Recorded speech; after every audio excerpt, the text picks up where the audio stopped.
সংবাদ সবাইকে স্বাগত জানাচ্ছি। আমি ফিরোজ তোহা। শুরুতে সংবাদ শিরোনাম জানিয়ে দিব সর্বশেষ গুরুত্বপূর্ণ আপডেট বাংলা সংবাদ। শুরুতেই শিরোনাম। আওয়ামী লীগ জনসমর্থন হারিয়ে ফেলেছে অভিযোগ করলেন বিএনপির যুগ্ম মহাসচিব সৈয়দ ইমরান সালে প্রিন্স। এরপর জানিয়ে দিব আওয়ামী লীগের রাজনীতি হল নির্মমতা এবং নিষ্ঠুরতা, বললেন আলাল। আওয়ামী লীগের রাজনীতিতে পুঁজি হল নির্মমতা এবং নিষ্ঠুরতা, এমন মন্তব্য করেছেন বিএনপির চেয়ারপারসনের উপদেষ্টা সৈয়দ মোয়াজ্জেম হোসেন আলাল। এদিকে সচিব সভা অনুষ্ঠিত, সরকারি দপ্তরে ভোগান্তিবিহীন সেবা নিশ্চিতে জোরদার। প্রতিটি মন্ত্রণালয়ের বিভাগ এবং আওতাধীন দপ্তর সংস্থায় সেবা প্রত্যাশীরা যেন সহজে এবং ভোগান্তহীন সেবা পেতে পারে তা নিশ্চিত করার আহ্বান জানিয়েছেন মন্ত্রিপরিষদ সচিব মাহবুব হোসেন এবং প্রধানমন্ত্রীর মুখ্য সচিব তোফাজ্জল হোসেন। প্রশাসনের শীর্ষ কর্তা ব্যক্তি হিসেবে সচিব, সিনিয়র সচিবদের তারা এই নির্দেশনা দিয়েছেন। এছাড়াও বাজেট বাস্তবায়নের স্বচ্ছতা, আওয়ামী লীগের নির্বাচনী ইশতেহার বাস্তবায়ন সহ অন্তত ৮ থেকে ৯টি বিষয়ে নির্দেশনা দেওয়া হয়েছে। এদিকে কোটা বিরোধী আন্দোলনে সাংবাদিকের উপর ছাত্রলীগের হামলা। কোটা বিরোধী আন্দোলনে সাংবাদিকের উপর হামলা করেছে বরিশাল বিশ্ববিদ্যালয় ছাত্রলীগের কয়েকজন নেতাকর্মী। পেশাগত দায়িত্ব পালন করতে গিয়ে এ হামলার শিকার হয় বরিশাল বিশ্ববিদ্যালয়ের প্রেস ক্লাবের কার্যনির্বাহী সদস্য, বরিশাল পত্রিকার প্রতিনিধি আবু উবায়দা। এদিকে গাঁজা নিয়ে কেন্দ্রে এইচএসসি পরীক্ষার্থী।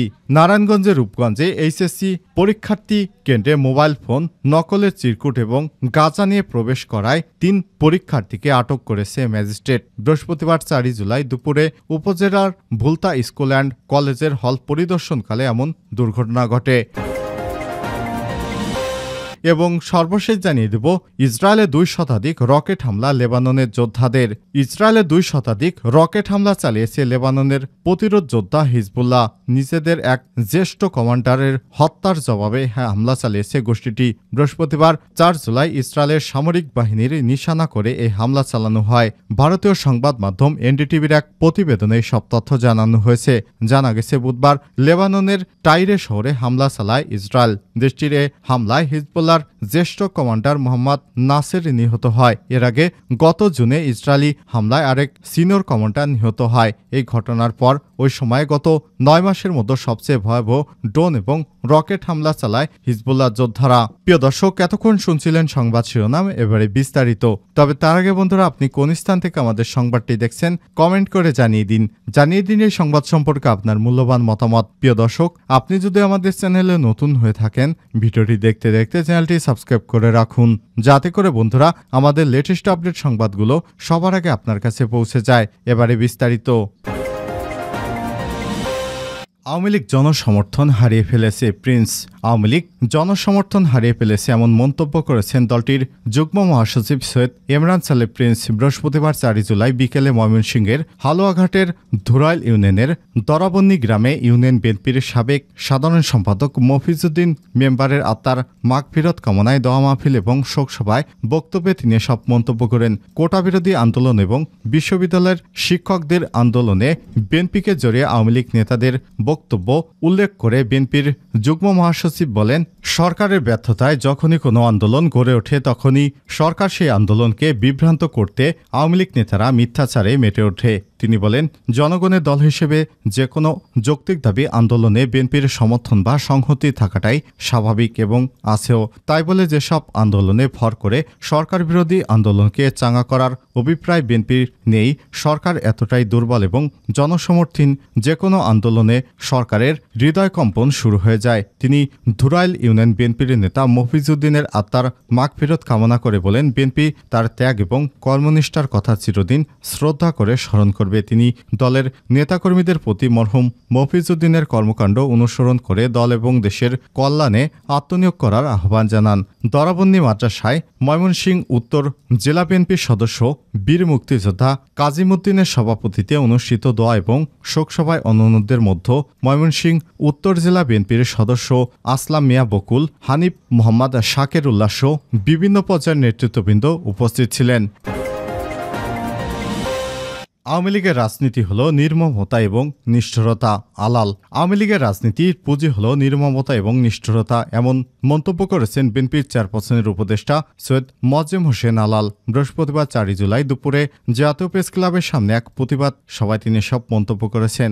জাতীয় সংসদ ভবনের সামনে 2011 সালের 6 জুলাই সাবেক বিরোধী দলের চিফ হুইপ জয়নুল আবেদিন ফারুকের উপর পুলিশি হামলার 14 বছরও দোষীদের বিচার না হয়, দোষীদের বিচারের দাবিতেই প্রতিবাদ সভার আয়োজন করে জিয়াউর রহমান সমাজ কল্যাণ ফোরাম জিসব। মোয়াজ্জেম হোসেন আলাল বলেন, 2007 সালে সামরিক বাহিনী কর্তৃক সমর্থিত সরকার আওয়ামী লীগ সভানেত্রীকে বিদেশে পাঠিয়ে দিয়েছিল। বেগম খালেদা জিয়াকে দেশের বাইরে পাঠিয়ে দেওয়ার চেষ্টা করা হয়েছিল, কিন্তু সেদিন খালেদা জিয়া দৃঢ়কণ্ঠে বলেছিলেন, বাংলাদেশের 16 কোটি মানুষ আমার সন্তান, আমি এই মাটি ছেড়ে যাব না কোথাও। এমনকি শেখ হাসিনাকে দেশে ফেরত দেওয়ার সুযোগ দিতে তিনি সে সময় বিবৃতি দিয়েছিলেন। তাকে আটকে রাখা রাজনৈতিক অগণতান্ত্রিক। সুতরাং আজকে খালেদা জিয়ার প্রতি কৃতজ্ঞতা প্রকাশ তো দূরের কথা, শেখ হাসিনা তাকে জেলে রেখে তার সাধারণ সম্পাদক দিয়ে খেলা কথা বলছেন। নির্মম, নিষ্ঠুর এবং রসিকতা হচ্ছে আওয়ামী লীগের রাজনীতির মূল পুঁজি। সেটা আমরা অতীতেও দেখেছি, বর্তমানেও দেখছি, শেখ মুজিবুর আমলেও দেখেছি। এ সময় তিনি বলেন, সাবেক চিফ হুইপ জয়নুল আবেদিন ফারুককে যারা অমানবিকভাবে টানা হেঁচড়া করেছে তারা আসলে পুলিশের লোক নয়, ওরা পুলিশ লীগের লোক। এই লীগ করতে করতে আজকে দেশটাকে খেলায় পরিণত করেছে। আমি বলবো, খেলার ইচ্ছা থাকলে এই রাষ্ট্রকে নিয়ে খেলবেন না, সাধারণ মানুষের জীবনকে নিয়ে বারবার খেলা করবেন না।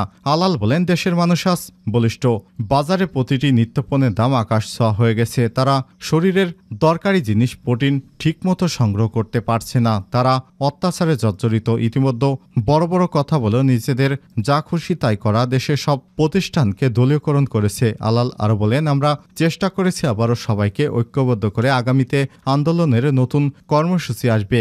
আপনারা সবাই সেই সঙ্গে আন্দোলনে পূর্বের ন্যায় সামিল হবেন, কারণ আওয়ামী লীগকে ঠেকাতে না পারলে দেশের সবকিছু ধ্বংস হয়ে যাবে। আমরা ভারতের সঙ্গে বৈরী সম্পর্ক চাই না, তবে ট্রানজিট এবং করিডোরের নামের তাদের গোলামি করব না। এ সময় তিনি সংশ্লিষ্টদের অবিলম্বে খালেদা জিয়ার মুক্তি এবং বিদেশে সুচিকিৎসা দেওয়ার আহ্বান জানান। জিসপের সভাপতি মঞ্জুর আহমেদ ভূঁইয়ার সভাপতিত্বে এবং ফোরামের নেতা সোহেল রানা, এইচ.এম.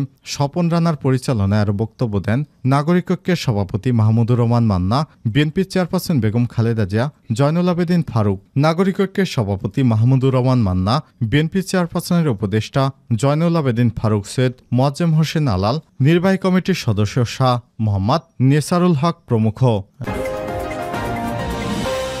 সচিব সভা অনুষ্ঠিত। সরকারি দপ্তরে ভোগান্তিবিহীন সেবা নিশ্চিতে জোরদার। প্রতিটি মন্ত্রণালয়, বিভাগ এবং আওতাধীন দপ্তর সংস্থায় সেবা প্রত্যাশীরা যেন সহজে ভোগান্তিবিহীন সেবা পেতে পারে তা নিশ্চিত করার আহ্বান জানিয়েছেন মন্ত্রিপরিষদ সচিব মাহবুব হোসেন এবং প্রধানমন্ত্রীর মুখ্য সচিব তোফাজ্জল হোসেন। প্রশাসনের শীর্ষ কর্তা ব্যক্তি হিসেবে সচিব, সিনিয়র সচিবদের তারা এই নির্দেশনা দেন। এছাড়াও বাজেট বাস্তবায়নে স্বচ্ছতা, আওয়ামী লীগের নির্বাচনী ইশতেহার বাস্তবায়ন সহ অন্তত 8 থেকে 9টি বিষয়ে নির্দেশনা দেওয়া হয়েছে। বৃহস্পতিবার 4 জুলাই বিকেল 4:45টার দিকে সচিবালয়ে মন্ত্রিপরিষদ বিভাগের সভাকক্ষে অনুষ্ঠিত সচিব সভায় এসব নির্দেশনা দেওয়া হয়েছে বলে জানিয়েছেন মন্ত্রিপরিষদ সচিব মোহাম্মদ মাহবুব হোসেন। প্রায় 2 ঘণ্টার সভা শেষে সাংবাদিকদের সঙ্গে কথা বলেন মন্ত্রিপরিষদ সচিব মাহবুব হোসেন। তিনি বলেন, প্রশাসনের শুদ্ধাচার প্রতিষ্ঠায় আমরা সবসময় সচেষ্ট থাকি। বিষয়টি আলোচনা হয়েছে। সরকারি কর্মচারী আচরণ বিধিমালা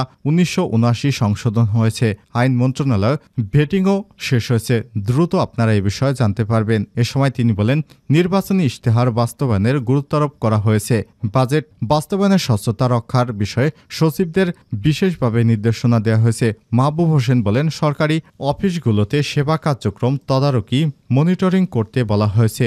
সেবা প্রত্যাশীরা যেন সহজে এবং কোনো ধরনের হয়রানি ছাড়া সেবা পেতে পারে সে বিষয়ে কর্মকর্তাদের সতর্ক থাকতে বলা হয়েছে। তিনি আর বলেন, গত সচিব সভার আলোচ্য সূচি এবং প্রধানমন্ত্রীর দেওয়া অনুশাসন বাস্তবায়নের বিষয়ে আমরা কথা বলেছি। সভা শেষে নাম প্রকাশে অনিচ্ছুক 3 জন সচিব এই প্রতিবেদকের সঙ্গে কথা বলেছেন। তারা বলেছেন, সবার আলোচ্য সূচিতে যা ছিল তার বাইরে কিছুই আলোচনা হয়নি। প্রধানমন্ত্রী কোনো নির্দেশনা পাঠাননি। সবাই অর্থ সচিব উপস্থিত ছিলেন। অর্থনৈতিক সংকট নিয়ে কোনো আলোচনা হয়েছে কিনা এমন প্রশ্নের জবাবে তারা বলেন, কোনো ধরনের অর্থনৈতিক সংকটের আলোচনার স্থান পায়নি। কোটা বিরোধী আন্দোলনে সাংবাদিকের উপর ছাত্রলীগের হামলা। কোটা বিরোধী আন্দোলনে সাংবাদিকের উপর হামলা করেছে বরিশাল বিশ্ববিদ্যালয়ের ছাত্রলীগের কয়েকজন নেতাকর্মী। পেশাগত দায়িত্ব পালন করতে গিয়ে হামলার শিকার হয়েছেন বরিশাল বিশ্ববিদ্যালয় প্রেস ক্লাবের কার্যনির্বাহী সদস্য এবং বরিশাল পত্রিকার প্রতিনিধি আবু ওবায়দা। বৃহস্পতিবার 4 জুলাই 5:30টার দিকে বিশ্ববিদ্যালয়ের ভিসি গেটের সামনে তাদের মারধর করা হয়। ছাত্রলীগের শান্ত তমাল আরাফাত গ্রুপের অনুসারে 2021-22 শিক্ষাবর্ষের অ্যাকাউন্টিং অ্যান্ড ইনফরমেশন সিস্টেম বিভাগের শিক্ষার্থী শিশির আহমেদ সুমন, ম্যানেজমেন্ট বিভাগের 2017-18 সেশনের শিমুল, বাংলা বিভাগের 2019-20 সেশনে রাকিব সহ কয়েকজন ছাত্রলীগ কর্মী এ হামলার সঙ্গে জড়িত বলে জানা গেছে। ভুক্তভোগী আবু ওবায়দা জানান, কোটা বিরোধী আন্দোলনকারী ও ছাত্রলীগের মধ্যে উত্তেজনাকর পরিস্থিতি সৃষ্টি হলে সেখানে পেশাদারিত্বের কারণে আমি ভিডিও করতে যাই। সাংবাদিক পরিচয় দিলেও আমার উপর চড়াও হয় তারা। কয়েকজন মারধর করে পরে ফোন কেড়ে নিয়ে ভিডিও মুছে দিতে বাধ্য করে। এছাড়াও ওই সময় ঘটনাস্থলে থাকা আরও কয়েকজন সংবাদকর্মীর উপর তারা চড়াও হয়।